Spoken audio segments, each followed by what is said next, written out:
Hi everyone, welcome back to Morgan Reach TV, but for those of you who are joining us for the first time, you're in for a real treat. Join us for our landmark 30th episode where we delve deep into a journey of ambition, execution and explosive growth. My guest today is Aqeel Khan. He began his career with the meticulous precision of an accountant, but he had a different kind of balance sheet in mind. In just over 30 months, Aqeel has transitioned from crunching numbers for others to building his own property empire, a portfolio that has now grown from zero to an astonishing £3 million plus. But this isn't a story of overnight success, it's a calculated and self-educated journey. Aqeel's path has been a masterclass in determination, starting with smaller personal investments, dabbling in the world of Airbnbs and navigating a wide range of rental types. He learned the rope, made his mistakes and refined his strategy with a discipline that only a former accountant could ever possess. The growth has been so rapid, in fact, that it started attracting serious investment in millions of pounds in capital, fuel even more ambitious projects for the future. But what truly sets Aqeel apart is his unwavering commitment, documentation and transparency. With a keen eye for detail, he began sharing his journey on social media, detailing the wins, the losses and the lessons learned. What started as simple posts turned him into a rising social media influencer with tens of thousands of views and followers drawn to his honest, behind the scenes look at property investment. His motivation has always been pure: to help others avoid the pitfalls he encountered and to prove that building a similar empire is possible for anyone with the right motivation. Today, all the way from Leeds, we'll uncover the secrets behind his incredible journey. We'll explore his strategies, his mindset and the habits that fueled his success. So let's not waste any more time. Let's get Aqeel in the hot seat and let's find out what he's done and how he's done it.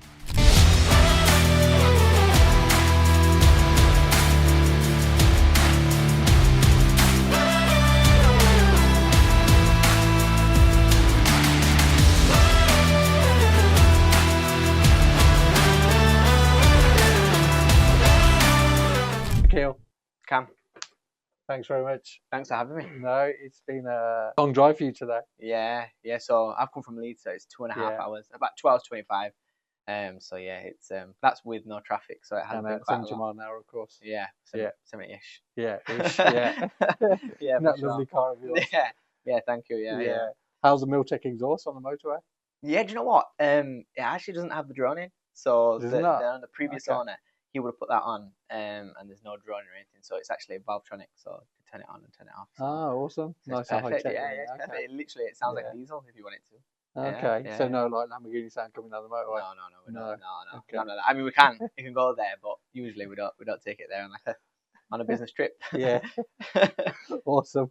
But no, thanks very much. I know it's been quite a jaunt. We appreciate all your efforts. So you've got quite a story. Yeah. I Well, we suppose, all think so, yeah. But so from the start, basically, so you didn't go to uni or go the standard route. No. How did you kind of start out then? Yeah. So obviously from high school, primary school, high school, Yeah. went into sixth form. And in sixth form, it was kind of like a lot of people that we were comfortable with, a lot of people that we knew, a lot of people that were familiar. And I was studying sciences, maths, and a few other bits where I was just kind of like just ticking over. I didn't really know what I wanted to do. Standard Asian subjects. Literally, Keep yeah. it safe. Yeah. Yeah. Because at that point, there was things like, I think I had a conversation with my dad about army. I think I had a conversation with my dad about pilot. I think I had a conversation Really? with family about, just all different types of avenues. So I was very much like trying to be as broad as I could. So if I had an opportunity of choosing later, I'd obviously be able to then be like, right, okay, I've got something that ticks the box. So yeah, sixth form, 2 years. I ended up doing a year and kind of freaked out and panicked because I was starting to realize kind of like people that were there were just a number on or a number in a class. They were very much like, it was very like robotic and Conveyor belt. Yeah, it was very much like that. And I soon realized that, I didn't really want to just be a number on a register. I wanted to kind of, I knew that there was going to be something more that I could either challenge myself with, or it was like lunchtimes, everyone, or between sets, people were playing cards.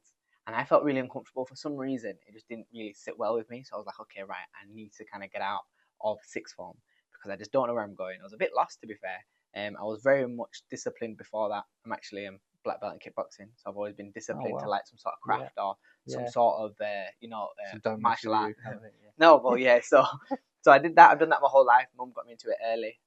Awesome. So I've always kind of had that thing of work hard and then you usually get some sort of reward Outcome. for it. Yeah, an outcome.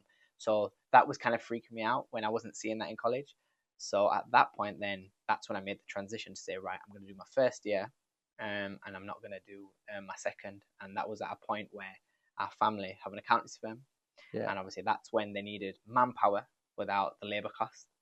And that's kind of how I got myself out of the... So the legal way of child labour. Yeah, exactly. Yeah. So yeah, at that point, I was literally just lost, and it was like an opportunity came. It was obviously a step up. It was pressure, but there was also a foundation that was there that kind of needed some TLC and needed some of that like donation of time, but not necessarily receiving a lot of money for it in return. Yeah. So that's kind of how I went then. I did an apprenticeship then in accountancy, AAT, accountancy and finance. So from there, that's kind of how it all started. Yeah. Awesome. Yeah. So your family firm, what's kind of clientele like? What's the... So we actually cater for small, so SMEs. So anyone from a taxi driver. We have a lot of like OnlyFans clients now. So that seems to be obviously on a rise at the moment. We have a lot of them. Really? Yeah. A lot of construction companies, IT companies, drop shipping, and we have a lot of that. We have property developers, investors, landlords.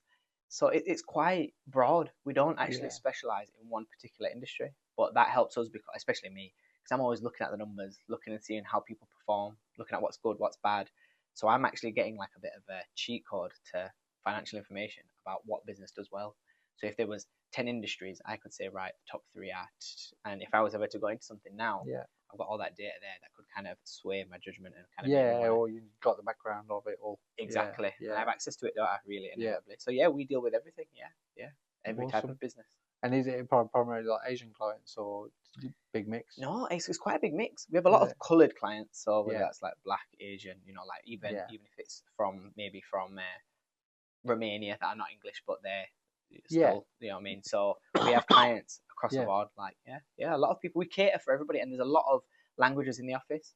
So we have like Arabic, Romanian. We have like people that speak like different versions of African. So for example, Nigerian, Mandarin. So because of that, we're able to kind of like help out a larger base of clients. Exactly. 100%. Awesome. So that's kind of what we deal with on that. Multicultural Britain. Yeah. As we're all kind of being told. Yeah. You exactly. can kind of see it, especially in the big cities like Birmingham and Leeds and stuff. So no, that's good. 100%. So when you went to that like transition period at college, what were your parents? What were their thoughts? Yeah, before you decided to join them in accountancy, were they like, "What are you doing?" Did you get pressure? I think there's always a bit of pressure. I think it's more pressure at that point on me because I knew that friends and other peers knew what they wanted to do. I mean, don't get me wrong, most of them didn't stick to that now. They don't do what they said they were going to do. Yeah. But they seemed very sure at that time. So for me, it was kind of like I didn't really have like a place where I knew that I'd fit. I was kind of like, I'm not really like them. I don't really work with them. I don't kind of want to do it like that. So then I kind of, I suppose, swayed into the family business, which at that point, like I said, needed it. But at the same time, it was perfect for me because I could be there and still figure it out.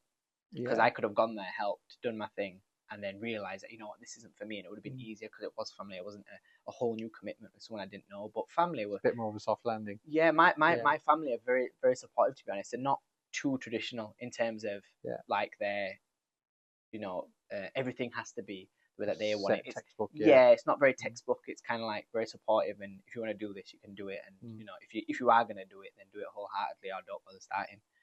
So yeah, I suppose I kind of had it lucky, but that's why my position on social media and stuff is kind of like the big brother.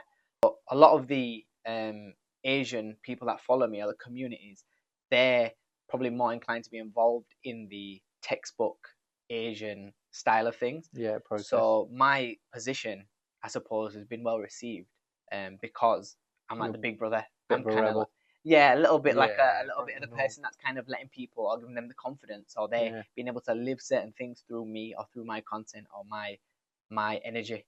So that's why I feel like it's. So you're kind of like, you're in the accountancy firm. Yeah. Doing the accountancy bits. Like Yeah. I'm kind of getting a lot of vibes off you because I've got a very similar trajectory as I kind of explained to you before. So my family had an accountancy firm. I joined the accountancy firm. I did a bit of accountancy, then I ended up doing my own thing. So I get it. Yeah. And even you got 2 elder sisters. 12 sisters and a younger brother. And a younger brother as well. Okay, so it's slightly different. I've got 2 older sisters and then it's just me. Oh, right, so you are the big brother to your little brother. Yeah, so, exactly. Awesome. Yeah. got slightly different. But what do they kind of do? Have they followed the textbook? So my sister, she went to uni. Yeah. So she worked in the family business. One of my elder sisters, the eldest, Yeah. she went into university, got a degree in accountancy and finance, and then now she's like the Head. Yeah, kind of. You could say that. Like, there's a parent. Partner. Yeah. So she did that. She went the traditional route. She kind of said that's what I want to do. Went and committed, and now she's obviously where she is. My other sister went into financial advisory, so she's gone and done that. So that's a way. Still in the same tree. Then. Yeah, still finance. Yeah. So she's not part of the business, but that's what she kind of went on to do. Obviously, now she had kids. And then my little brother, he just did the same thing I did, and now obviously he's just finished his AAT and just qualified in that. Oh wow, okay. So he actually works at the firm. My little brother, my eldest sister works at the firm, and then we've got really like a bunch of staff. Family firm, isn't it? Yeah, it is. Yeah, we've all kind of had our lessons together, so we all kind of started at a similar age, which is basically as soon as you can. And then we've kind of seen it through, and now things are starting to transition, and things are starting to become a little bit more tailored towards us and our clientele, which are usually the younger generation, or like startups or people that don't really know what accounting is, don't know what credit is, and don't like the basics that they don't teach you in school. And it's which is a shame. Exactly. And I feel like now 2025 and 2024, like the new generation of people are a lot more open to being entrepreneurs, and it's like a bit of a fashion now. So we help a lot of them because they feel like we're relatable, I suppose. So yeah, that's gone a long way. Yeah, awesome. So your accountancy side of things. Are you still involved there now? Is it? Yeah. So I'm based a couple of days from the office. If I need to do some of my own bits in, for example, property or development and any of my own paperwork stuff, I'll always base myself at the office, so I'm in and around. So you've got stuff to do there. Yeah, so people don't feel like it. I still handle a certain amount of clients or overlook some work and speak to people that I need to speak to and kind of give my opinion. But I think more so now is going on to what I do currently, which is obviously the property investment and development side of things, which we'll probably get into. Yeah, that's it. That's the next chapter. So on that note, really, so you're doing the accountancy. So how old are you at this point? So I started when I was 17. 17, yeah. I think it was 17. Yeah, I think I was about halfway through 17 when I started. So I just missed that summer holiday. So it would have been all the college kids would have broke up for summer. And that's when I then had like a weekend off. I was like, no, I need to hit the ground running because I feel like I'm just not doing out. Do you know what I mean? So that's kind of, that's where it started there, accountancy. And then when I was 19, so a couple of years in, that's when obviously I started investing in property. So okay, so you started that, and then to the property route. How come you did that? Well, I think it was apparent, and family members that may have their family members that had inherited wealth, or someone that I know whose parents or friends of friends may have ended up wealthy, and it seems to be a common denominator that is some form of real estate or property investment, property development, land. And I always kind of understood that was going to be an end goal. So how I kind of looked at it was, most people would end up working, saving, building up a cash pot, buying property. It's a full circle to work, earn, save, buy. So I thought, okay, if I can grasp pretty early how to kind of make money from property, I can make money from property, save, invest, and then spend. So I'm kind of already creating a little system for myself where if I can learn how to make money in property, then I don't have to go through a job or do something that I don't necessarily want to do, or focus on something that's not my interest, and then save to buy property. So I wanted to start at the end, kind of. So then it's the least path of resistance for me. It was a little bit harder, but I suppose it was a little bit more beneficial. It was worthwhile. And what your parents and stuff, when you started doing property, what were their reactions? Yeah, so when I was 19, my parents wanted me to buy a property in Huddersfield. So obviously that's where we are. It's a small, actually it's quite a big town, but it's not a city. So I was a bit like, like if I'm looking at what I could qualify for, it wasn't a lot. And at that time, I was actually getting paid my first deposit, and then moving on to my second, I was earning at that point like £2.70. So it's like less than a meal deal at Tesco. So with that being said, I was looking in Huddersfield and I was like, 100 grand, 95 grand, you're not really getting a lot of bang for your buck. And it's like in weird areas where I kind of wouldn't want to be based anyway, because I'm from the area. It's like I'm not comfortable there.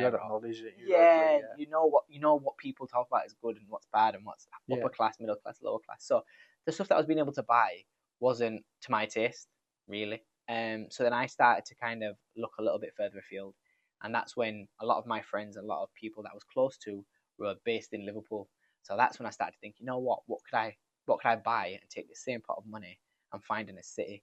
And that's when I was looking at apartments, which now obviously my things totally changed. But at that point, it was like, right, Liverpool 1. So the postcode was L1. I'm in Liverpool city centre.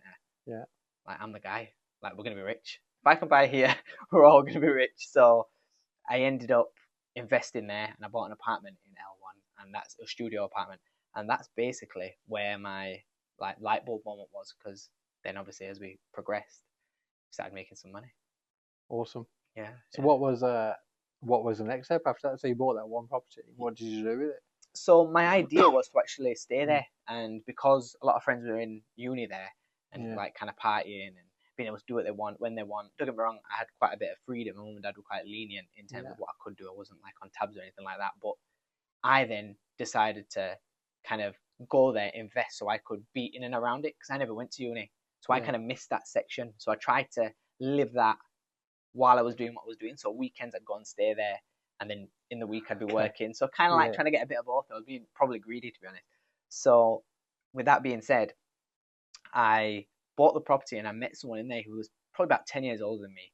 So he was probably, I don't know, 30 or something like that. And he was telling me about a scheme, and I was like, okay, you know what, I'm here for it, because there was somebody new, there was someone we didn't know, unlike sixth form. You know everyone, you know what they're up to, you know what the parents do.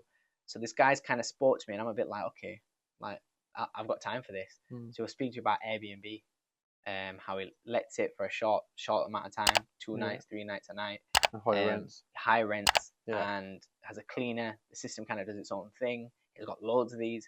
So he was like, oh, well, why don't I do it for you? And I'll charge you like a commission fee. Service charge, exactly, he'd basically do that. So then I kind of started getting close to him, because I wanted to learn about it. Me being me, I was like, you know what, I'm not just going to pay for a service. Like, we haven't come this far. Just kind of do maybe offload it. And just kind of like pass it on and do an ASD or something. What can we do? Because we knew rents were higher, but then obviously service charge, ground rent, these are things I didn't really consider. I knew a small profit and loss. What's your sales? What's your expenses, and what you were left with. But with that being said, I learned from him, and then said to him that, you know what, I don't actually want the service, but I'm going to do it myself. And at that point, that's when, because it was already set up for me, so it was set up pretty nice. And I put it on Airbnb, and then from there. When you said that to the guy, was he a bit like pissed off? You know, I think he actually appreciated that. I think he was like, you know what, good on you. I think it was like that. And funnily enough, we do his accounts now. Oh, right, So we have a full circle. So it's like, it's been a long term relationship. Like, awesome. He passes clients, we pass on stuff to him with his bookings and stuff. He owns loads of stuff in Liverpool. But yeah, so he was like, good on you. It was very like organic, really, and really like supportive. Supportive, really. So ended up doing that, and that's when the money started coming in. So I was working, I had that apartment. It was generating obviously weekly, every other day money. It was literally PayPal had dispersed it on the day of check-in, or the day after check-in, 24 hours. And then I started thinking, oh my god, like if I do this a couple of times, like this is like I'm not doing anything. Really, it's all literally hands off. And then there was a girl that was in uni there, and she ended up being the cleaner. Because I was spending time there, I was meeting people. They were in part-time jobs, so I was kind of like bringing people in where I could. And within 12 months, then I was able to buy another apartment in the exact same block and do the exact same thing.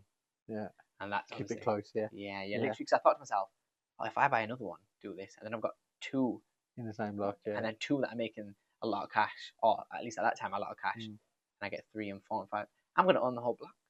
I was like, I'm going to buy the whole block. Like, surely there must be a rule. If you've got 10 out of 50, you have some rights, and then you get 15 out of 50. Now you can buy the whole. Like, it's up to you what happens, because you own the majority of it. But obviously, me being 19, 20 at this point, it's kind of like it didn't work like that, obviously. And then I soon found out, which was painful, the difference. In fact, not even the difference. I actually learned the concept of a leaseholder and a freeholder, and that then was where everything changed, because I didn't realize that I had limited or restricted control over that apartment. You know, we're talking about a 100 grand purchase. It was about £93,000 purchase. I'm thinking, no one is spending this type of money and having anybody tell them what to do at this point. Naivety again. But then anyway, found out the hard way, and they basically said, you know what, we're going to rain on your parade. this is not happening. You can't do shortlets in this block. So there was a bit of time where I kind of still made it happen. And then it got to a point where I had to just pack it in. The system then had to change, and I got 2 long-term tenants in on ASTs. That was just the way it had to go. And normal standard rent. Normal standard rent. So now, yeah, you're not hustling anymore now. Now it's not fast money. It's not you can make this today and make that tomorrow. And towards the back end, it was coming towards COVID, and I was having like scientists taking it for like 3 months that were trying to find cure. Working in different companies and stuff. Yeah, yeah, we're trying to find a cure for COVID-19. Yeah. Wow. So it was like I was just like, whoa, these people are staying at mine. People from Colombia, people from Australia. I'm thinking, I ain't really ever even been on a holiday like that at this point, and I've got the whole world coming to me, in essence, from all different corners. One of your 1-bedroom studios. Do you know what I mean? Yeah. And it was mind blowing. I was like, right, this is definitely bigger than I ever thought it could be, and I just had a taste of it now.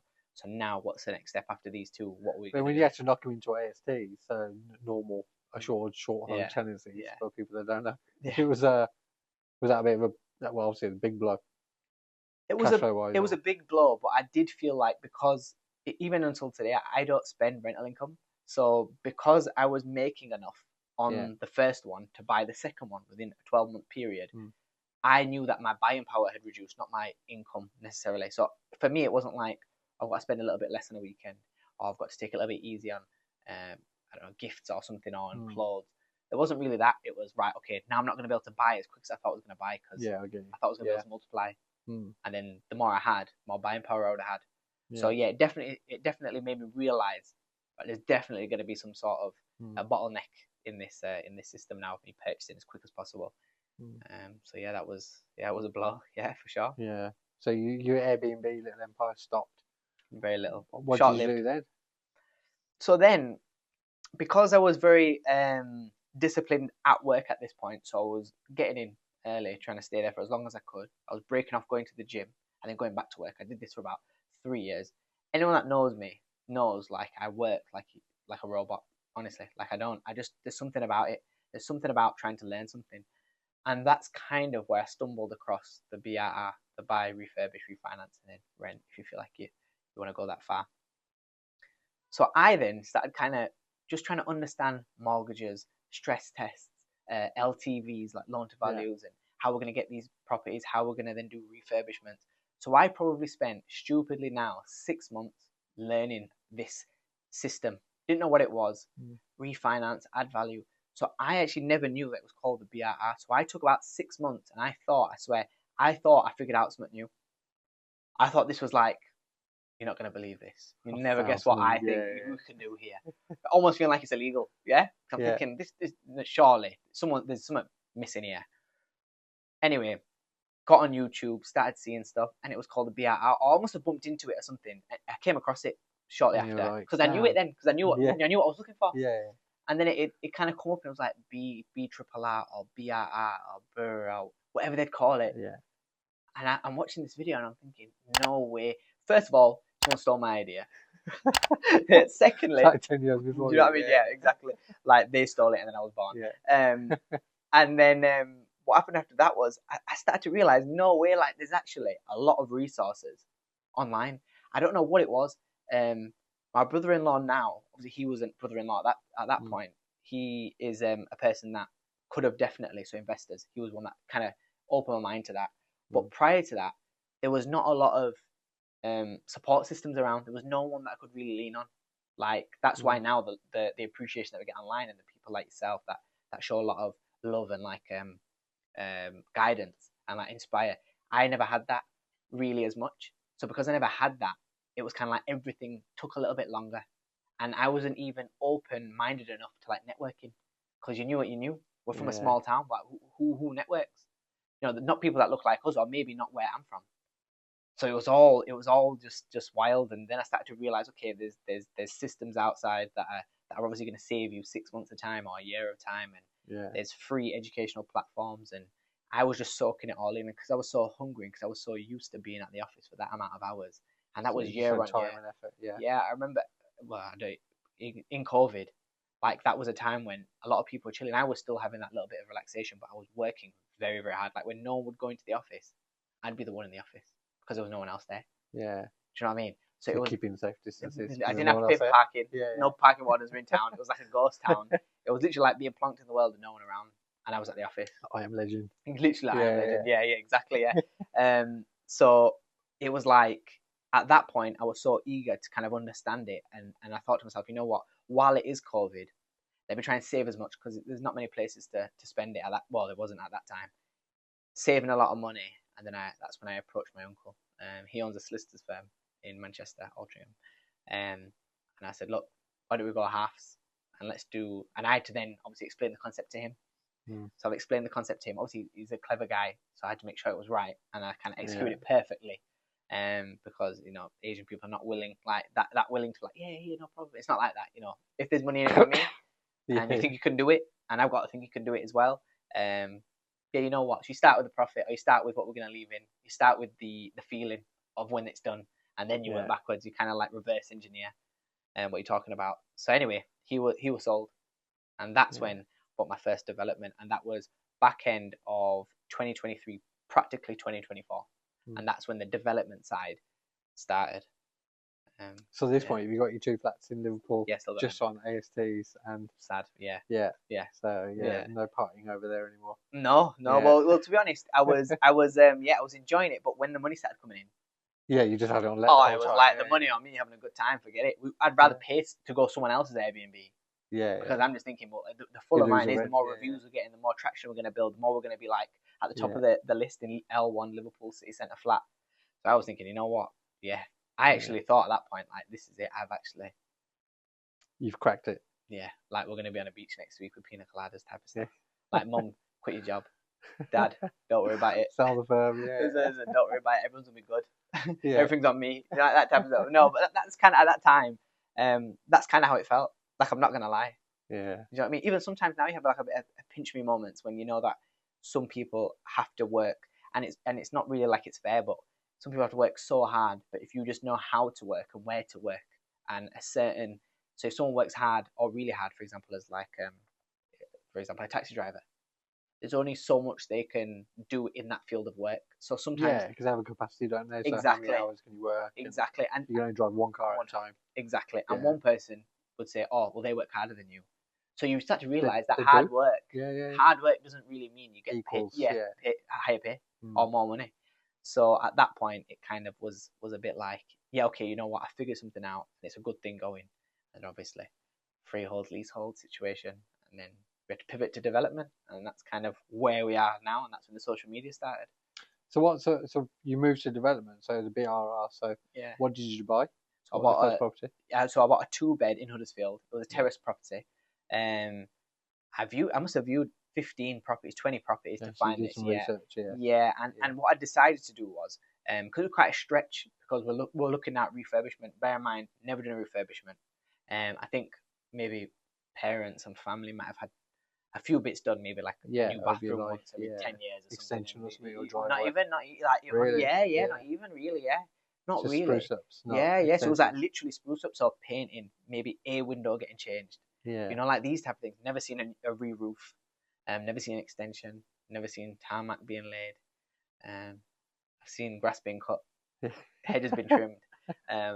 Toilet seats being changed. The little bits, but nothing. So I was literally fresh. Completely. But I knew that if I put my mind to it, I can do it, because everything I have done, or at that point at least, everything I was committed to, I followed through. I made it happen. So it was kind of like learning the refurbishment, learning or solidifying that I knew what a BRR was, then finding people that were going to help. Luckily, my brother-in-law at that time, he still is, he's a financial advisor, but also a mortgage advisor. Awesome. So that was kind of, and my uncle's solicitor. That helps. Now then the family got accountant, so now you're starting to see that maybe this was kind of meant to be. Do you know what I mean? So it kind of found me before I found it.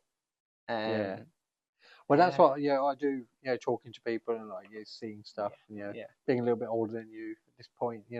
It's you do find that a lot of people that do well, and they do well quickly at a young age. And same as me. I had the same facilities. You have facilities, you have resources around you, you have situational, capability and things that help you along the way. But it's whether or not, because I've got a lot of friends who had the same thing, or a lot of people that I've bumped into in life, and they don't really bother. because they're kind of like, we got it good anyway. And, yeah. But other people, they utilise the resources around them. Yeah. And I say you're in the letter, Yeah. obviously, because you've seen this and you're doing the opportunity and you're pushing out. 100%. I think it'd be a waste if not, Mm. because we're not from wealth, so we're all, we're middle class. It's not like there was we knew any different. It wasn't you're comfortable, like that. but you're not like That was what it was. Yeah. But the type of stuff when you get into development, the type of stuff when you start buying property, a property is probably most people's, if not everyone's, most expensive purchase. Yeah. There's not that many people that are obviously going to hit levels above that, and then obviously you've got to remember this: houses can get so expensive. So really, a house is your most expensive purchase at some point. And with that being said, it was kind of like the risk that we were taking was, or the support that we would have needed, only very few people could have helped. So we had to, I say we, I mean me, I had to make sure that every I was dotted and every T was crossed, just to make sure that there wasn't no burden or anything that went wrong. And then I'd have to go, oh, dad, or mum. Yeah, they'd help me out in terms of they might point me in the right direction and really get nitty gritty and try and really get in the trenches and sort things out. Right, we need the garden doing. We're gonna get, there's certain things that are financial or things that are actually wrong with the property that even if they tried their best, if it's a structural problem or the subsidence or anything like that, it is what it is, yeah. No big heart's gonna save that. Do you know what I mean? Yeah. And I knew that if I was gonna do it, I had to work my way up the rankings, which is why obviously we started at a 2-bed, and just kind of take it as it came, and then have some sort of backup, which was obviously my uncle who wanted to be a partner. That makes Awesome. sense. Yeah. No, brilliant. Utilise everyone's like the resource around you. So it's excellent. Yeah. So when you did the 2-bed. Yeah. So what did you do with that? What you kind of converted it to? No. So it was just really run down probate property. Okay. Yeah. So we literally ripped it apart. Yeah. And then we just put it all back together. Spruced it back up again. Really spruced up though. I think we spent about £45,000, and then did a refinance. I think we left in about £15,000. £15,000. Yeah, £15,000. So then at that point, I'm seeing that and I'm like, whoa, this is again now. I'm at like another level of like shocked and surprised and like interested. So when you say you left in 15, so you bought it, how much you bought it for? I think it was around 115. 115,000. 45k in. 45k. So 160 in. Yeah, 160. Then what deposit did you put in for that? Like, just so people kind of understand. We had a bridge, so we put down, I think it ended up being 30%, not 25% because of the risk. Yeah. So we put in 30%, got obviously stamp duty, legals. In fact, legals were free because of my uncle. But that's nice. Because there was a bridge, the bridging lender had to obviously have the legals. Their own, so we had to pay that £1,500. Yeah, exactly. Yeah. So when we put that all together, I think it was all in about 163, and then we got it revalued at about 195. So we left in, I think it was about £15,000. After you pulled your cash back out. After I pulled the cash back out because it got revalued. Yeah. And when you pull the cash back out, would you pull the 45 refurb cost or the and the deposit, or just the 45? So we put in, let's say we put in 60. Yeah. We got back out literally 40. Yeah. Or 45. It was £15,000. So the properties now cost you net amount of 15k. Yeah. So I literally left £15,000 between us in that deal. Yeah. So literally now I'm thinking, okay, if I was to buy a house for £200,000, 25% deposit, that's 50k. Yeah. We've just done the exact same thing. It took a little bit longer, a little bit more stressful. Obviously, we're figuring it out. We're learning. We didn't know anything about like RSJs. We didn't know anything about padstones, or we didn't know anything about like even gardens. When to do them, like the season. We got swamped. Ours was like a swimming pool, the back garden. We dug it up. Honestly, we had leaks, gallows brackets. It was all driveways, drop curves, all of that. To me, was like, it was a lot. But at that time, I actually got a mentor. When we got the key, I was supposed to get a key on a Thursday, and I signed up to have a mentor on the Friday.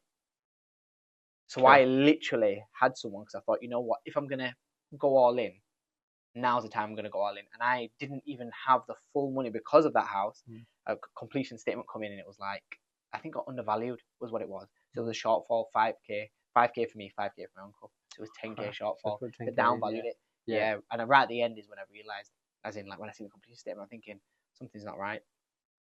Long story short, anyway, I didn't have loads disposable because of how much it needed to go into that property. So then when I paid for the mentor, I actually said to my younger brother, like, look after me, like, it was pay the difference. And then what I ended up doing was taking that of him, paying it, and obviously I was blessed that he was there even to help me, and he's a good few years younger than me. So it was kind of showing that he had faith, but also he's been able to put some money away. So this is not a bad do. Like, I'm actually understanding that he's going to be a guy that you can rely on, which is good as a brother, or even a sister. You know what I mean? Yeah. Now we're talking. You know what I mean? We've got Yeah. some avenues.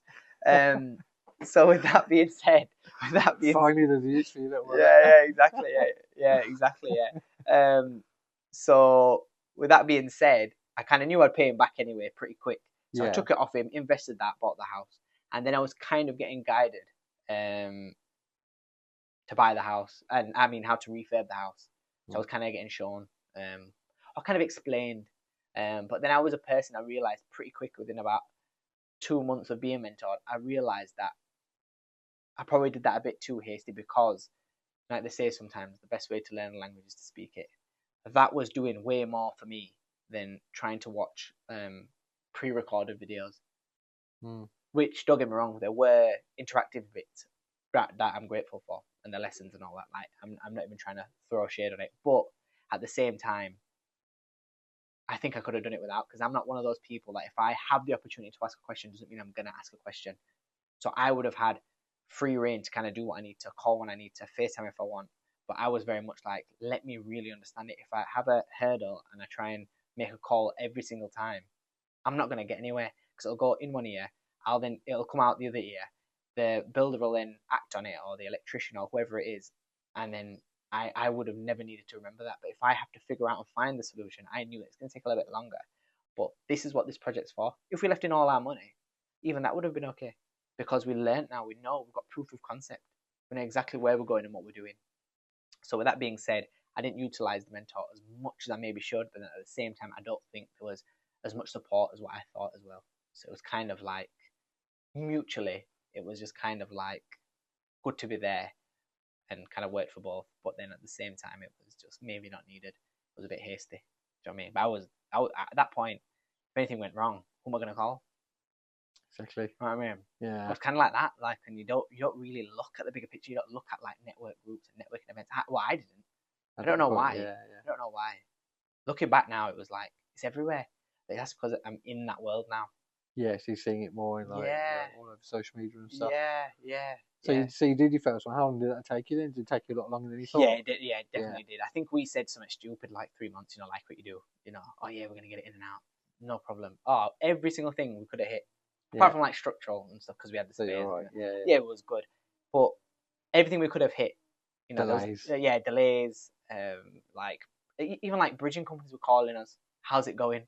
I'm thinking like, this is a lot of pressure. They put pressure on you, don't they? Do, don't they? Yeah, like you don't think that off the bat. I don't know if they did back in the day, but when I did one a few years ago, they were sending people in after 3 months, going, "Oh, can we have a look?" Like, yeah, you can. It's a bit messy, but you're welcome to.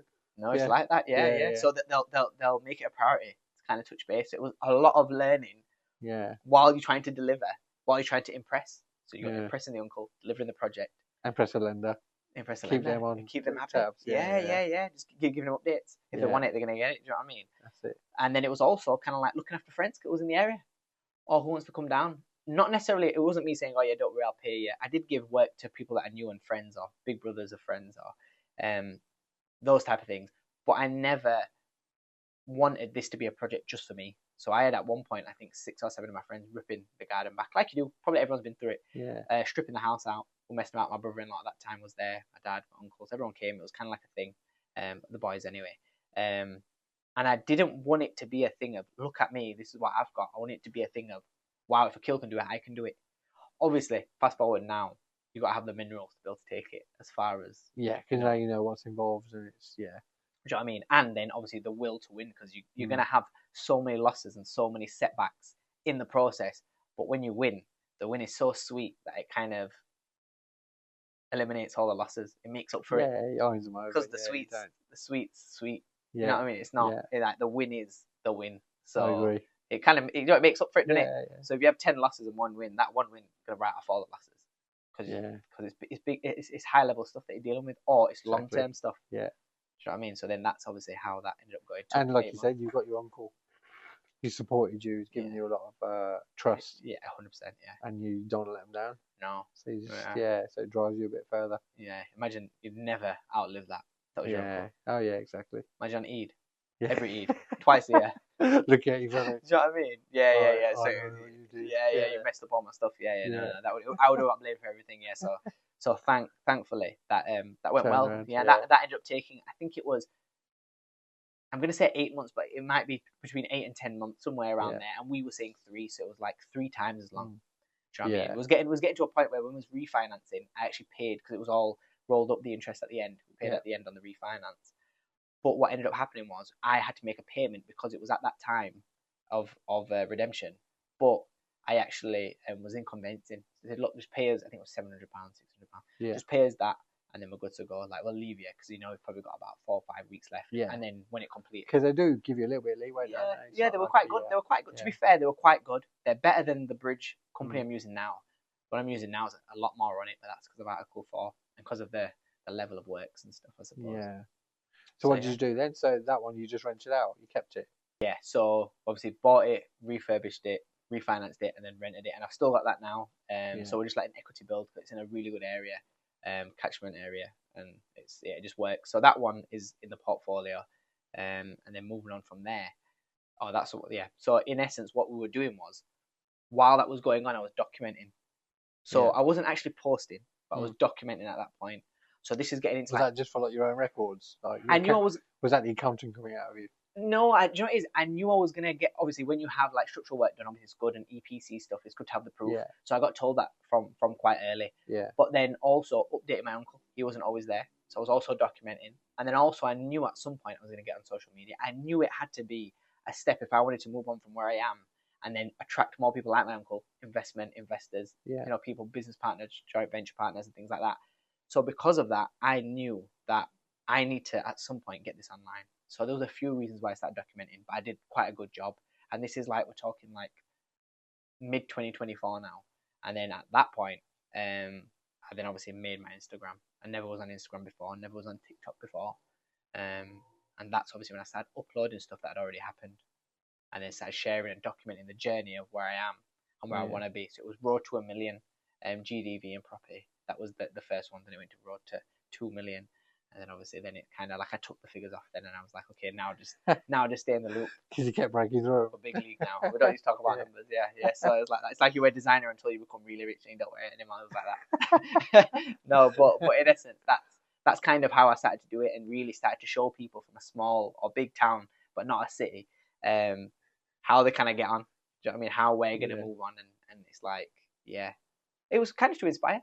Yeah. And then also a bit of a self diary. So if I'm confident that I'm going to get somewhere, and I can then, let's say I got no followers, I can reflect back in 5 years, 10 years, and say, look, like, this is how far we've come. Do you know what I mean? And just kind of, have social proofing for myself. So you started, the social media posting. So what year are we at now? This is mid 2024. Yeah, it's when I'm like back end of the project, I started kind of being a little bit more. I think when it was finished, that's when I was like, now I'm going to start documenting and start posting the backlog to catch up. Yeah, so that's where it went. And since then, a lot's happened in the last like 1 year, 1.5. So because what have you done then since property? So then just escalated, you started more projects. Yeah, so off the back of the documenting of the project that I did with my uncle, I was telling people what I was doing. People were seeing what I was doing. It wasn't going like viral or anything, but I was being very much open to what it was. Obviously, I had a mentor. It was coming towards the back end now of the year, like third quarter, and obviously I started speaking on like stage, saying that, all right, I've managed to do this. This is the project, and sharing my experience, my story. And then someone that knew me kind of approached me and said, oh, there's a guy that I know that has a bit of money, and he probably wouldn't mind investing. So I said, okay, no problem like that. Let's get in. Let's have a conversation. And it ended up then he invested now today. I think he's invested 1.2 million cash. Wow. So from there, not a little bit of money. No. From there, I kind of then thought, right, okay, now I'm kind of confident in what I want to do, but now we're able to afford things like HMO conversions and put that type of capital, 115 to 100, I'm doing 178,000 now for the dormer extension. So now I'm able to really push the limit and now take it up a notch again. So everything kind of was like incremental changes, but it was for the bigger picture. So then that year, middle of that year, we bought a HMO, converted into a 6-bed and 6 ensuite. It was really high spec. Now you got that kind of cash. Did you put that in one go, or was it like just like kind of stages? It was kind of like so I didn't know that he had that. Like it wasn't someone came to me. Exactly. So what was happening was, okay, that's a good deal. Let me know if what else comes like that. Like I have a little bit more money there. Oh yeah, that's a nice one actually. We'll have that. Oh, you know, actually, Kill. If, you know, so I've got some things coming in. If that happens, let me know. Kill, you got what else? Like, should we keep up some pace? Do you know what I mean? Like, so at that point, well, to be honest, at that point we were moving so much and doing so much, you know, the conveyancing and all that, and it's like your head's all over. Have I done a survey for this? Have I not? It was kind of like, bear in mind, what am I, 25 then? Do you know what I mean? So I'm kind of like a bit like, there's a lot of pressure, but I was handling it because I knew I had a mentor at this point. That was the best thing since sliced bread. If anything goes wrong, he's gonna help me. He's gonna pay, if I got into a problem, he's gonna pay off my debt. Surely, I paid X amount of money. It wasn't like too much, but at the same time, it's like, whoa, that's basically like another house that I paid this guy. So if anything goes wrong, of course he's gonna have me. You know what I mean? You think this is what you think. You know what I mean? You're naive. You're thinking, oh yeah, I've paid for the security. You know what I mean? I'm in. I take what risk I want to, but obviously calculated. Being obviously in a finance background, it enabled me to obviously mitigate risk. Know what's worth kind of dibbling and dabbling into and not, you know what I mean, in terms of like flipping. So I never really had an interest in flipping houses, really. So you got your property mentor, but was the investor helping you out as well? Was he kind of giving you a few tips? No, just literally just checking the cash in. And just waiting for you to do the work. Awesome. But then, so quite silent then. Silent. So in essence, my network was my network or my community of people that I started to kind of build, uncles and planning consultants and obviously mentors. And people that were just experienced. So, for example, you know, people that just experienced in the head that could just be like, how do I tackle this? Or you ever seen this? Or just kind of expanding my network. So he was relying on that with me. So he wouldn't ask any questions, but he knew I had that. Yeah, support mechanism around you. Exactly. Were you kind of relying on your parents as well? Did you ask them like about the financials or anything? Obviously, because they're a lot more experienced with accounts. No. So my dad, he doesn't do anything in finance. Okay. He helps people with housing. So, people that are like homeless or got substance misuse, like on drugs and stuff like that. He helps them get into housing for charities. That's what he does. Wow. Okay. So he's not too interested in being like a money man or anything like that. He's happy doing what he does and obviously enjoys his work and supports my mum. My mum, she kind of inherited the business. So my mum was never actually an accountant. Okay. So it wasn't kind of like them being able to be kind of giving a second opinion. So it was kind of all by default. It was kind of all by default. And then the kids, as in me, sister, brother, we kind of amped up. Mum held the reins until we was then able to kind of come really put our stamp on it. And that's obviously what we did. Took a while, still taking a while, but we're working on it. So with that being said, it was literally me. It was me doing my own thing and then just being able to pay my way through. So anybody that needed anything or anytime there was something I could pay for to kind of get into or a room, I'd go and do that. So that's kind of how it started. Awesome. I never even knew about investors or investment, but my brother-in-law would do that. People at mentors or people at events were kind of talking about it. And that's kind of then I was just having conversations. I'll speak about it, tell people what you're doing, and that really did work. I spoke to one guy and I raised about 1.2 million, and then 200,000 from another guy. Brilliant. So with these investments, like the properties are now flying through, you've got loads on the go.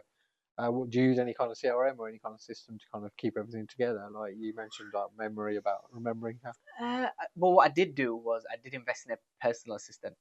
That was what I did do quite early because I had that obviously. With a virtual one? No. She's actually she's physical. She's real. It's not AI. So when we got the HMO last year, we then got towards the back end of the year, we got a larger flip. It was a £225,000 purchase, about £100,000 worth of work. Already had an extension. It was a shell. We put it all back together. That just sold recently for £395,000. So we made about £73,000, I think it was. Since then, in July, we bought 3 HMOs this year. So there's quite a lot. There was quite a lot's happened. So I think we've got start to accelerate 1.25 in development now going on, which takes the portfolio to just under 3 million. But obviously between 2024 midway through, me learning and then kind of raising that money to obviously where we are now there's been so many different things that have changed. So I did get a PA. The reason why I got it was because straight after that first HMO and that first flip that we bought and started developing, we knew that, okay, he's looking for another one. is looking for another one. Then we knew that by us documenting, or I knew by us documenting this, we're going to get a lot more in the pipeline. So at that point, I was like, okay, you know what? We need support. We need someone that can be there. My CRM was me working till late. My CRM was like me working till 12 o'clock and waking up at 5 and going to the gym and then living off 4.5, 5 hours sleep for like ages. I did this. Kind of put on a bit of like skinny fat weight and stuff like that. It was weird. And what were you doing? Just start researching and just keeping tabs on everything? Yeah, so it was kind of like helping the family firm or working at the family firm as a full-time job. As well. Yeah, at that point, when I was towards mid-2024, I started thinking about moving out of the family house. But I didn't want to stop my buying power. So I set up a rent-to-rent business, which I still have. And I wanted that to compensate for my moving out utilities. Expenses. Yeah. So I didn't have the cash, but I had the time. The cash was getting tied up in assets. And if there was a few bills here and there, I was kind of being able to chip in and do what I need to do. The BRR money that I used my uncle, that chunk that I pulled out, I don't know, call it 40 grand, 30 grand. I was then able to put that into my home that I was going to buy. Yeah. So I couldn't go again with him. So he now needed to have a little bit more money. I used it and bought another house, which is my house, my home. Set up the rent-to-rent business because I didn't have the money because it was going into developments and I was kind of being proactive in that. But I had the time, obviously after work and stuff like that, I was able to then spend it on getting a few rent-to-rents that didn't need a big capital injection. So I was kind of like always knowing that if I have the time, I don't have the money usually, or when I have the money, time, I don't have the money. Do you know, whichever way. Yeah. So that's when I set up a rent-to-rent business. It was like evenings I was managing that, being able to kind of do that. Obviously, I have people now that help. But yeah, that's when I knew that I needed a PA because at that point it was going to really get full on, especially when we had pipeline, we had money, and we knew there was going to be pipeline projects. So my CRM really, she uses Trello. I think she uses for like some bits. Yeah, Trello for some bits. QuickBooks. And what we do is we use QuickBooks for the projects. Yeah. So we know what budget we've got and where we're at in terms of costing. Exactly. And just kind of segment it all. Exactly. Know what expenses are in. Then use a Google Drive, upload the invoices. So that takes a lot of pressure off me now. But obviously it took me to get here and kind of and then for example I was managing the properties myself, not the HMO but the single lets. So when the single lets were being tenanted and rented out, I was doing a lot of that. But then this year I put my foot down and said there's so many projects between the 4 HMOs, 6, 12, 18, 24. Do you know what I mean? That's 24, 25 actually, because one's a 7-bed. That's 25 units. So at this point now, when we know that we've got a pipeline this big, like we need to really be organised. Yeah, we need to be organised. Get everything out to management company. Yeah. Get everything out. It doesn't matter about the 10% that they take. At this point, that's it. We've done well to hold it. But now at this point, for us to take it to the next level, without us making an issue for rent reform and all this is coming in. So we kind of said, yeah, this is the right time to pass everything out. Would it be worth you, because you've got so many bedrooms, got such a pipeline, would it be worth you getting a team in to manage them for you, setting up your own management company? When these projects are done, I think it'll be worth considering. Yeah. Until these projects aren't done, because what we did was our last one we give to social housing provider.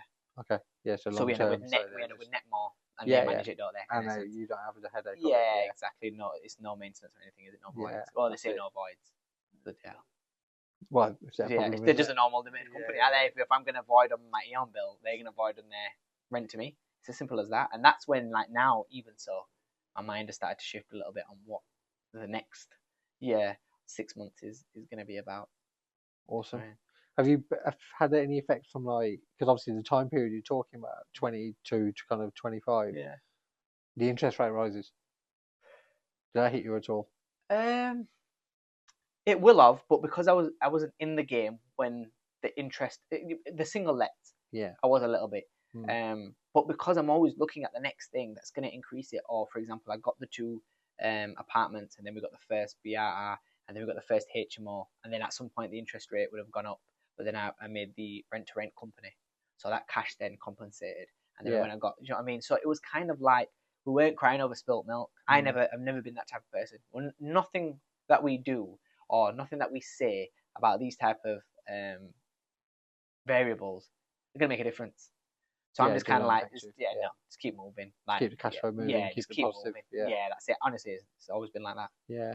And have you been doing them with the structuring advice? And this is more for people who are looking at this journey or thinking about doing it. You limited? You doing Yeah, your limited. names? Yeah. So limited. Yeah, yeah. Do you do kind of SPVs, a Yeah, special company for yeah. each one? Yeah, yeah. So what we do Yeah. is, well, what I do is I don't actually have like loads of like many joint venture partners. Yeah. So I'll have an SPV, and that'll obviously be the vehicle that purchases the properties, and that way I can mitigate risk. And obviously, if I think in hindsight, I should have put the first two properties that I bought because they were both on individual names. The first two, because again, naivety, I didn't really know what to do, and it's not going to work out beneficial transferring them for what it's worth. But yeah, that being said, now it's all limited company purchases and kind of using trading companies to kind of inject money into the companies that are buying. It's more tax efficient for your 100%. withdrawals, etc. 100%. Yeah, it works. and then you've got that corporate shield around it per unit, so one won't affect another one. Exactly. Yeah. So yeah. that would be your advice to everyone. My as advice well. would be if you definitely if you're in a certain level of earnings and personal earnings, some people would say you can put it on an individual name. But if you have plans of growing a portfolio, the way the rules are now, like company purchases are the way forward. Like especially safety, you might have to be a PG, but at the same time having it in a separate entity to your own name and having it being able to write off things like mortgage payments and things like that, that's one of the many benefits, especially if you have plans of growing. 100%. Yeah. So anyway, I do it. How's your kind of a lot of people a lot of people are scared. A lot of people are worried about the actual build itself. And you said, we spoke about that. You were a bit inexperienced with it, a bit naive to it. How did you find the building teams that you worked with? What do you have now around you? That's a good question, actually. So the first time I was micromanaging. So that was the BRR. So I had, all right, I know you can do this. All right, I know you can do that. Plumbers, electricians, and plasterers and whatever. So that was okay. But there was always a part in that was kind of like, wait, whose job's this? It's a bit of a middle bit. So it's not the electrician, it's not the plumber, it's not the plasterer. It's me. That's you with a hammer. Yeah, you know what I mean? And I can't really do much. Holes. I'm telling you, I can't do much with a hammer, honestly, or screwdriver or drill, or instructions. So it was kind of like, that was becoming a bit apparent. And it got to a point where once I invited everyone to the house, it was two parties. It was the contractor that was kind of doing bits and bats, and then it was the electrician. And I literally closed the door. I said, right, we're all here. You're blaming him, he's blaming you. It's mad. I've never seen it like that. Like the way they talk about each other is crazy. And that they throw shade on each other's stuff. It's wild. But it's standard, isn't it? I didn't know that though. So this was like, standard. whoa. Like, you might do it in other industries, or you might see it, across the pond even. But here, in front of you, you're like, whoa. You're not like babies. Like it's bad. It's like really like. But anyway, I got them there. I said, well, you've been saying this about him. You've been saying about him. So we're all gonna fight, or we're gonna figure it out. Like, which way do you want to go? Like, we're all going to start kicking each other's head in, or we're going to kind of like move on. And they literally said, you know what, go on, I'll do it, no problem. Because it was like over text and everything. No one wanted to be like that guy that was kind of like bending over, kind of being like, oh yeah, I'll fix it. It's out of pocket, but I'll kind of do it. It's not really my thing. But when we were all together, we kind of hashed it out. We sat there and we said, right, what are we going to do? It's quick, 2 seconds. Didn't even last a minute. But since then, I said, I'm not getting involved. I'm not touching anything to do with any tools. I'm not doing it because I'm not going to be able to scale. If I need to be on site, I got myself a Mercedes C43 AMG for my 23rd birthday. I think it was from the Airbnb stuff, and just things were just, I don't know. Yeah, the cash flow was good. I was excited. And it's kind of like, that was what kept me prosperous, always looking at the next thing. Not because of greed, but because if I know that I can get it and then choose I don't want it, at least I'm there. Do you know what I mean? And so it was like aiming high and maybe falling short, you'd still be good. So anyway, I got that and I was turning up to site and putting like planks of wood and tools and rags in my car. And that to me was like, that was my house. That was like, that house is work. And my car is like the biggest purchase, even though it wasn't. You know what I mean? I loved it. It's a big personal purchase. You know what I mean? The personal possession. It was the fun side of everything we was doing. That was the release or whatever. You know what I mean? So with that being said, I was like, no, I'm not doing this. Things are going to get better. We're going to have nicer things. And I can't be scaling a business while I'm running around trying to fix houses in between people that are incompetent. So since then, I've bought 3 HMO conversions in Manchester, and I have a team in Manchester. So that's in Greater Manchester. So I have one team who deals with everything. So we get the spec, we get the drawings, we get change of use in, do all the bits that we need to do, all our compliance bits, and then send that to him. And he is amazing. So he literally just bangs it out, doesn't disturb me. He'll go through building control and everything like that, get the sign off, EPC, all that type of stuff, fire safety. He'll go through all of that, and he deals with everything in Manchester. And then there's a guy that I have in West Midlands, and he dealt with the big flip that I was talking about, the 395,000 we sold it for, and he's also going to deal with the Walsall HMO conversion. So I have 2 teams now, and if I needed someone in and around me, like West Yorkshire, I have access to those people, because now I've been able to handpick who did well when I was doing my first project, and that was Huddersfield based. Awesome. Have you found that working with the developers, the planning project managers, what's cheaper, doing it that way or doing it like with independent, like project managing it yourself? Ooh, yeah. So I think personally, for how aggressive we're tackling the market and how fast we're trying to scale, and the room for error is a lot less. If I have project managers, they're able to have one focus, which is to see that project from start to finish and deliver. If I'm trying to be part of the accountancy, I actually have the Airbnb business, the rent-to-rent stuff, and I have multiple other things that are going on. The chances of me making a mistake are a lot higher. So I think personally, and how much I value my time, I'm better working on the business and not in the business. So I think, without being 100% sure as well, I do genuinely think at this point, them being project managers and managing their own team in their own area is way more cost effective. And I think I get a way better return on investment rather than my time to save the cost. I'm a big believer in price is what you pay and value is what you get. So as long as everyone delivers the project in timeline or somewhat around there and to the spec that we want it and the finish and the quality, then to be honest, I'm probably not going to complain and then step into micromanaging. Because we get a lot of clients and a lot of friends and family that I know as well. They either use they've got their Polish builders, they've got their Romanian guys, they've got their whoever, like the Asian crew. They've got a cheap team of builders who they're deemed to be cheap. Yeah. But then the argument always is, if you use a cheap team of builders, they're faffing around on stuff. They're kind of jack of all trades. They're kind of moving through it like at their own pace, but they're costing say 100 grand on a project. But then if you get a professional firm in, and they're going to cost you 150, 175. Yeah. Obviously from the outlying figures, it's like, oh yeah, use the cheap guys. Yeah. But then if they're going to take a year to do it, Yeah. and then your other team's going to take like 4 months. 100%. Yeah. Yeah. Which is the right way. Yeah. I think from my first project, because I was kind of doing jack of all trades, master of none, and low budget, do it cheap. Yeah. But I realized in that saying of if you do it cheap, you do it twice. If you do it right, you do it once. So because I got under pressure from the family member, uncle, I got a pressure from the bridging company, the lender. When I made a mistake, it cost more because you're letting people down or projects delaying and it's a bridge cost and things like that. So I did learn that, okay, you know what, even when the cheap guys went in and didn't do a good job, I didn't have to go and pay an expensive guy anyway. So now I'm actually comparing it to paying cheap or expensive and cheap. There's not, you know what I mean? So it's kind of like I'm ending up paying, double whammy. So I'm paying, before I was paying one guy to finish another guy's job, and you get penalised for bringing a new plasterer in to fix an old plasterer's job. You're getting penalised. They're going to come in and suck their teeth and go, who did this? Yeah, exactly. Who did this? And they're going to say, oh, so what happens when we go cheap? Do you know what I mean? Should have come to me in the first place. Do you know what I mean? And just to save that, and then obviously in terms of scaling as well.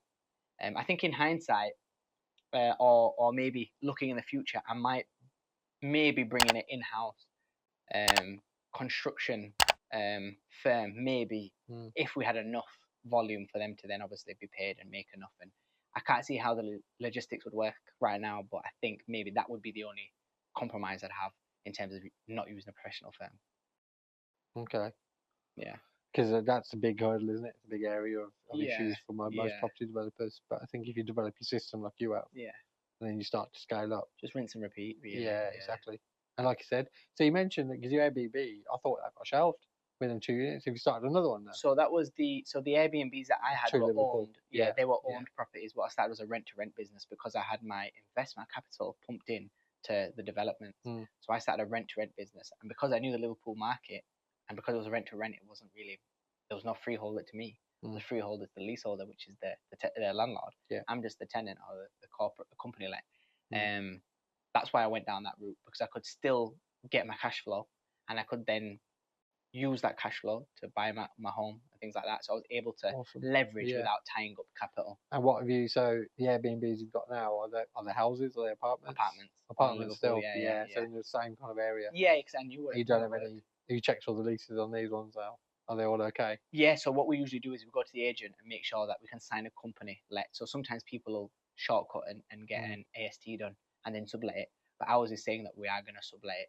If they sign it, the landlord's happy, the agent's happy, then we know that company lets are now able to be sublet, and then everyone's happy. And one thing, on the rent to rents, the one thing I don't get is, the landlord, the principal landlord right now. So your landlord. Yeah. What do they get out of it? Do they get more rent? Do you offer them a little bit higher rent?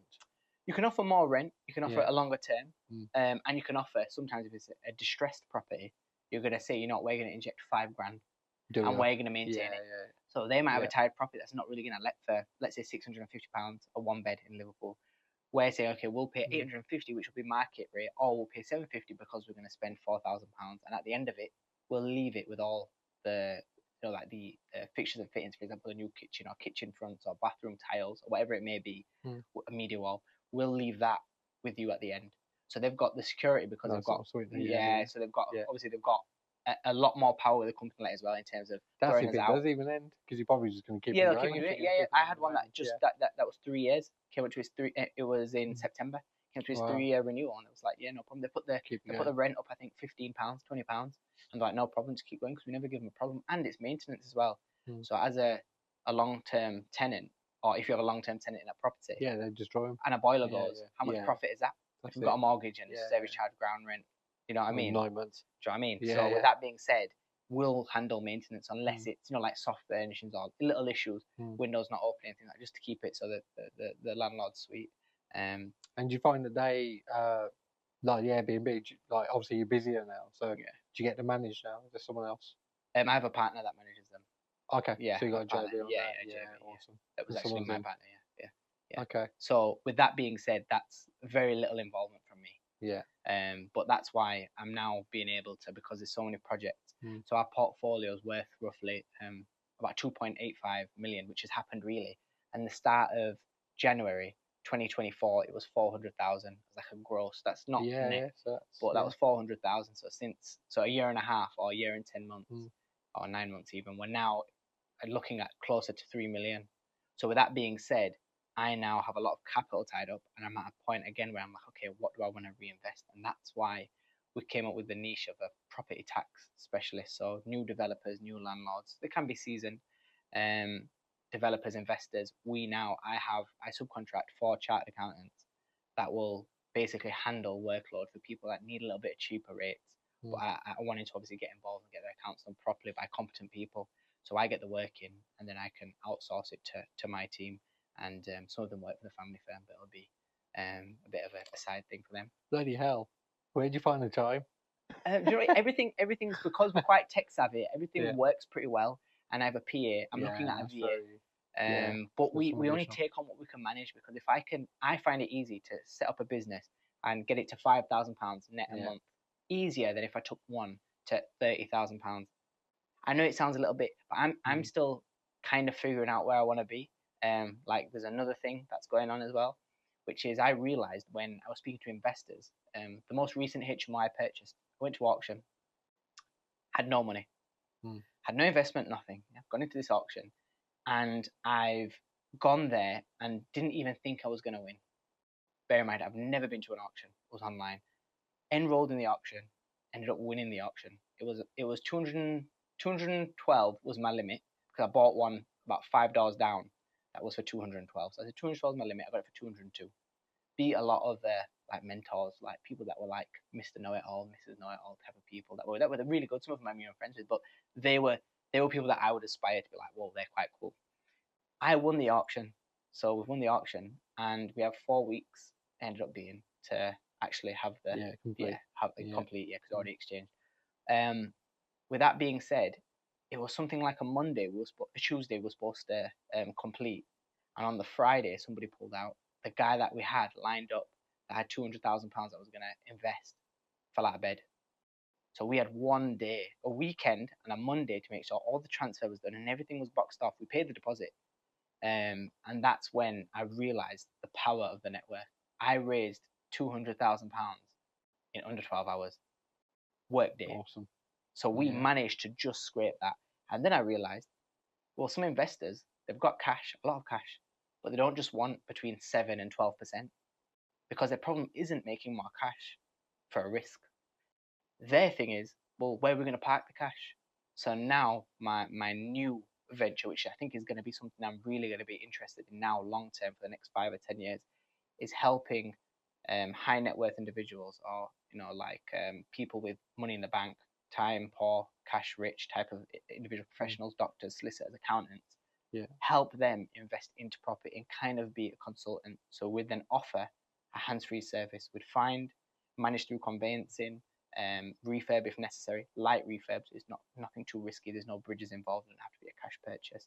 And then passing it to a reputable management company on the back end and charging a premium and trying to really then scale that, because we want to work on quality properties, but we're not selling the property. We're going to sell the service. So it doesn't matter about BMV. It doesn't matter about equity when you buy it. What we look at is criteria. Criteria is what makes a good deal. Does it fit your client's criteria? So if they want 7% on return on capital employed, we'd then work on that. If they want 8% on capital appreciation, we know up north you're getting that. We have one of the most aggressive capital appreciation or capital growth rates in the UK at the moment. So if we can deliver a combined return on capital of 15, 16%, and we're selling that our deal is going to do that, and we will make it hands-free for you as a busy working professional. You keep doing what you're doing. You keep your money. You keep making your money where you want to make it. And let's get some buy-to-lets and build them that type of portfolio.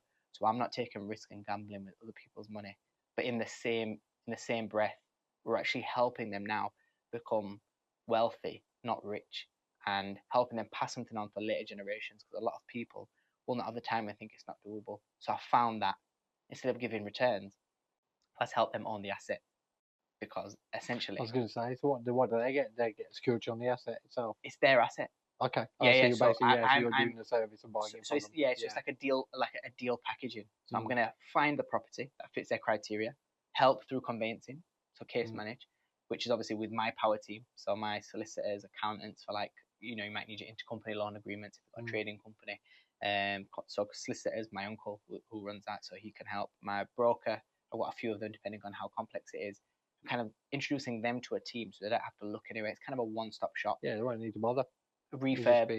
We'll have I stick to, for example, Northwest or West Yorkshire, because that's where I believe the best capital growth is right now, in and around them smaller cities that are trying to catch up to like Birmingham, London, and really trying to get there, but they're not there yet. And obviously since Doomsday 1066, that's hundreds of years of history. It's always said that property on average increases across England 7.9% in capital appreciation. So we're not gambling. There's no risk to it. It's data, which is accountancy focus. So we know we rely on spreadsheets. That's what we do. We rely on data. And then we're also selling a service and not a product, because markets change. So if the market does change, and we say, okay, we're looking at 4% return on capital, and we're looking at 4% capital growth, combined return of 8%, we can move that criteria. Do you not think that you'll just end up becoming a private equity firm with property assets eventually? I don't know.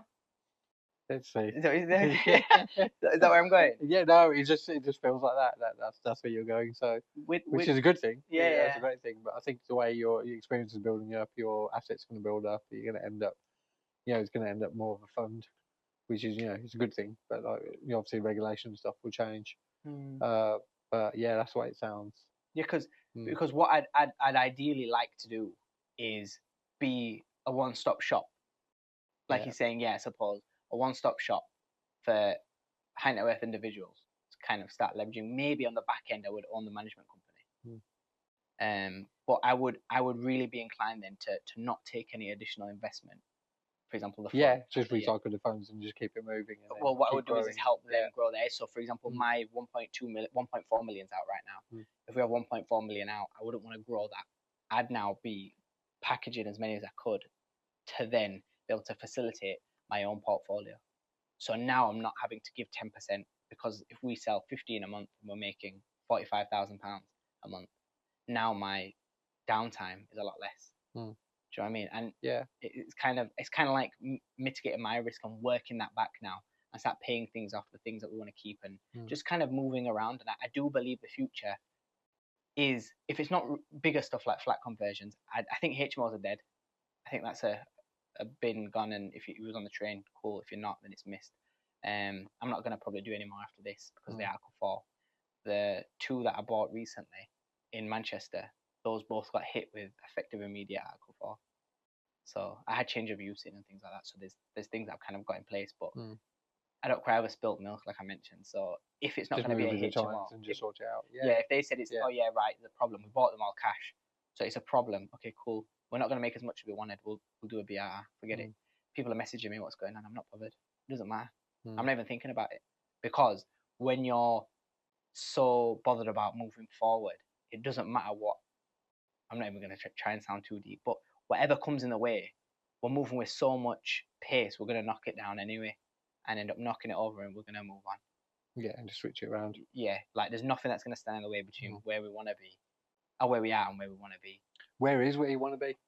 What do you have in your mind? Because obviously you said about 1, 2, like you broke through there. What's next? Or how far do you think you can push this?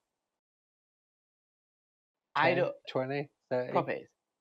Million? Oh, okay. Oh, yeah, so we're nearly at 3, yeah. I don't think I have a number. I don't think there's a magic number for me. I think when I know I can look after family. So I take pressure. People think, oh, you're addicted, or you're obsessed with work. But I think it's more so that I'm obsessed with making it work. And what is it that I want to make work? And I think it's me not having like a big brother, and not having like crazy stability where everyone's going to be good. I think if I can try and aim for that, so like aim for the stars and then fall on the moon, or aim for the moon, fall on the stars, which, that type of thing. If I aim really high and I kind of fall a little bit short, that'll probably be better than I thought I would have done anyway. And then mum, dad, it's kind of like, just, I think I can do it. And there's something in me that knows I can't sit and chill. I'm not that type of person. So I'll just keep on going until I feel like, or until I feel the burden come off everyone else, and everyone knows that, okay, Aqeel's there, he'll be able to deal with it. And just staying prosperous, because I do genuinely believe, which is why property is such a good thing, is there's no real limit. Like the sky is genuinely the limit. So with that being said, what would you say to? Because obviously we better wrap this up, because it's coming, taking so much of your time as well. Send me the invoice. Yeah, send me the invoice, please. But the to all the audience, such people, because we want to inspire people, we want to give them the ideas and the information, and help people to see what's out there in the world. What would you say to people looking at it but not yet done it? Property, or business or anything, just stepping out and doing something. It's a good question, really. I'm full of good questions. Yeah, you are. Yeah, you're on fire. I think it's because I'm not where I want to be. I feel like I'm not really one to give advice, but I will give as much free knowledge through the platforms. But if I was gonna say anything,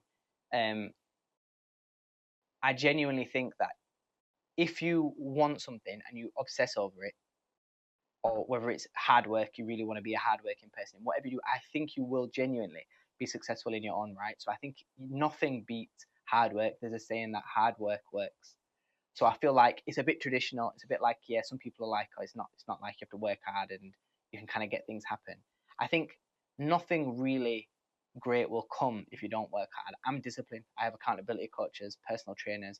I have to answer to every single thing that I do. I have somebody to answer to, because if I don't, then who knows if even I won't realize when I'm slacking. So I think being accountable, being a person of integrity, be hardworking, and always looking forwards and not back. Article 4 happened last week. We're not worried about that. What we're doing next week. And I think just being a complete person and having faith in, obviously, yourself. Do you think that internet, like the internet networking, like the property people and stuff, do you think that's been like a big part of your success?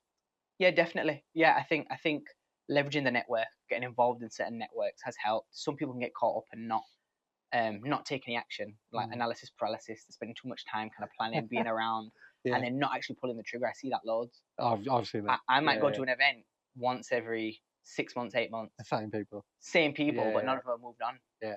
and they're like, taking where you been? notes, I'll be like, actually doing the stuff that we're talking about. yeah. So with that being said, you can network. Your network isn't going to necessarily lift you.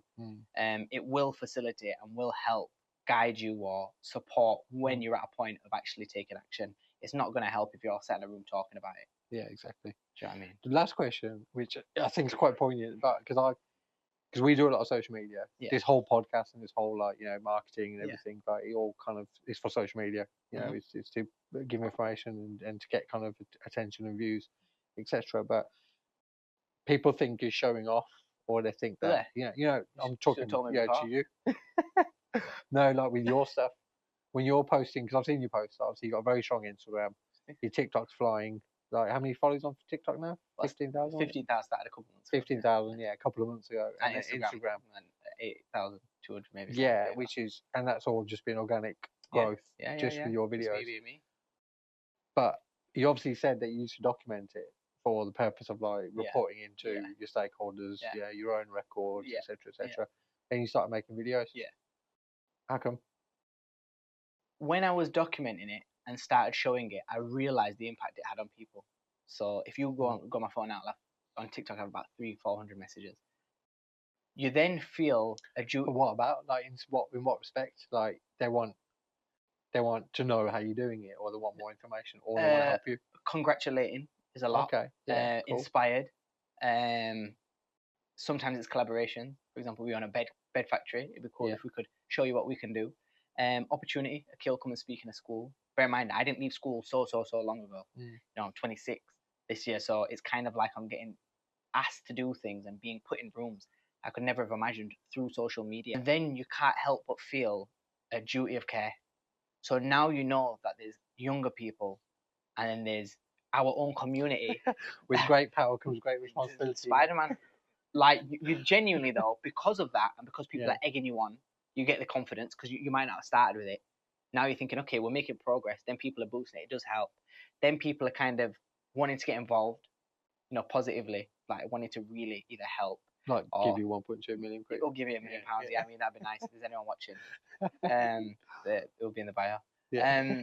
So, no, but with that being said, I think the duty of care and the lack of guidance in our own community has made me realize how much of a real representation of what hard work should be, and how I'm trying to push this journey. Hopefully, I'm seen as a bit of an inspiration, so people can then, especially, like I said, from ethnic minorities, can then try and get involved, because if I can do it, then they can do it. And if I do it the right way, maybe that'll promote people to want to go and do it the right way too, and then spread something that's positive. So if people call me a show off, I'd say you ain't seen nothing yet.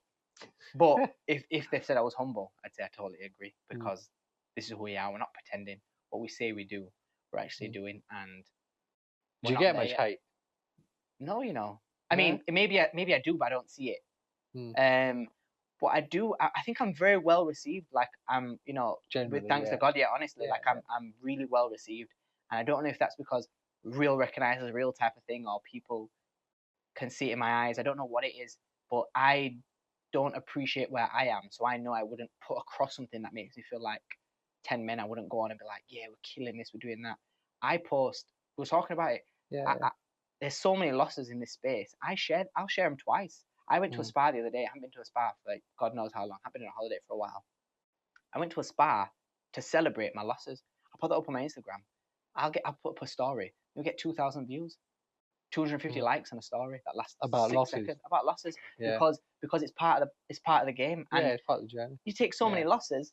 You take 9 losses. The 10th attempt is a win, and that writes off all the losses, because the win's so much sweeter than the losses. So when I share it like that, I don't think I get hit, because I'm telling you exactly what it is. I'm not pretending. So I'm kind of throwing shade on myself. I'm putting it out there. So now how's anyone going to say any different? All you're going to do is tell me there was a loss. But I've already said that, and I'm open about it, because we're not here to say that we've got it all figured out. We're saying follow the journey. We're gonna, but we're not there yet.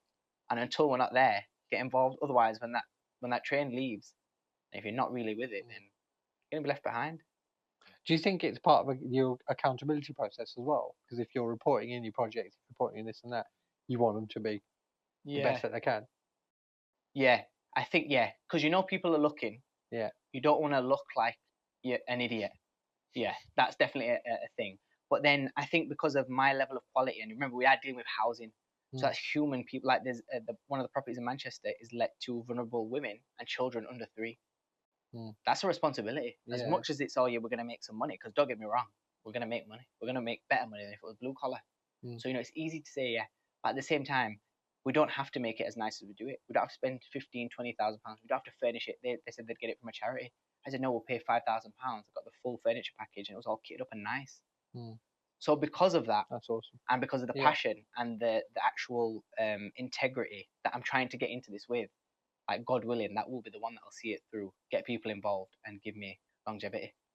No, hopefully so. And this, this is just part one of your journey, really. Because you were so. I'll tell the audience, but like you so like when we were talking about you coming on the podcast, you were like, I haven't got much of a story. You have, and it's remarkable and it's inspirational, and we look forward to part 2. Yeah. But no, it's been absolute roller coaster. It's really good to hear the story. Hope you enjoyed it too. Yeah, I did. And we'll look forward to part 2. So thanks very much. Thank you very much. I appreciate it.